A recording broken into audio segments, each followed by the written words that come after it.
భాష అంటారు. ఏమంటారు? బైబిల్ భాష. మీరు బైబిల్ రెగ్యులర్గా చదువుతూ ఉంటే, బైబిల్ రోజు చదువుతూ ఉంటే, బైబిల్లో ఉన్నటువంటి కంటెంట్ మీకు అలవాటైపోతే, దేవుడు మాట్లాడితే బైబిల్ భాష మాట్లాడతాడు. బైబిల్లో ఏముందో అదే మాట్లాడతాడు ఆయన. బైబిల్ బయట ఏం మాట్లాడ్డా ఆయన, హీ వోంట్ టాక్. కాబట్టి మీకు బైబిల్ అలవాటైపోతే, బైబిల్ ధ్యానం అలవాటైపోతే, దేవుడు మాట్లాడే మాటలు క్విక్గా అలవాటైపోద్ది. జోసెఫ్ ఇది దేవుని మాట అని గుర్తుపట్టడానికి ఒక రీజన్ ఏంటి తెలుసా? గబ్రియేలు దూత యెషయా గ్రంథంలో ఉన్నటువంటి ప్రవచనాన్ని కోట్ చేశాడు మత్తయి సువార్త 1వ అధ్యాయంలో. మరి మనకి ప్రవక్తలు చెప్పిన మాట, ఈ మాట ఉంది కదా, ఈ మాట నెరవేరటానికి ఇలా జరుగుతుందంటే జోసెఫ్కి అర్థమైపోయింది, this is the voice of God, ఇది వాయిస్ ఆఫ్ గాడ్. సో మీరు బైబిల్ చదవను అసలు. నేను యూట్యూబ్లో వర్తమానాలు వింటాను, చర్చికి వచ్చి వాక్యం వింటాను, ఇవి మంచి, నేను కాదనట్లేదు. చర్చికి వచ్చి వాక్యం వినటం మంచిది, యూట్యూబ్లో దేవుని వాక్యం వినటం మంచిది.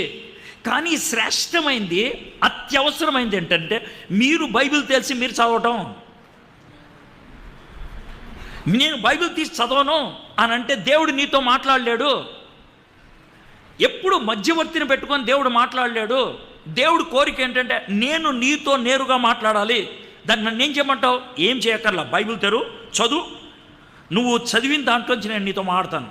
ప్రభా, ఎడ్వర్డ్ గారికి అర్థమైనట్టు నాకు అర్థం కాదు, మా చర్చిలో ఉన్నటువంటి గాడ్ సర్వెంట్కి అర్థమైనట్లు నాకు అర్థం కాదు, మా ఊర్లో ఉన్నటువంటి సేవకులకు అర్థమైనట్లు అర్థం కాదు. కరెక్టే, నీకెంత అర్థమైందో దాంట్లోంచి నేను మాట్లాడతాను. నేను మేరా దిల్ సే ఆప్ దిల్ తక్ కుచ్ జానా యార్, నా హృదయంలోంచి నీ హృదయం దగ్గరికి ఒకటి వెళ్ళాలి, దానికి మధ్యవర్తి ఎవడు ఉండకూడదు. Nobody else.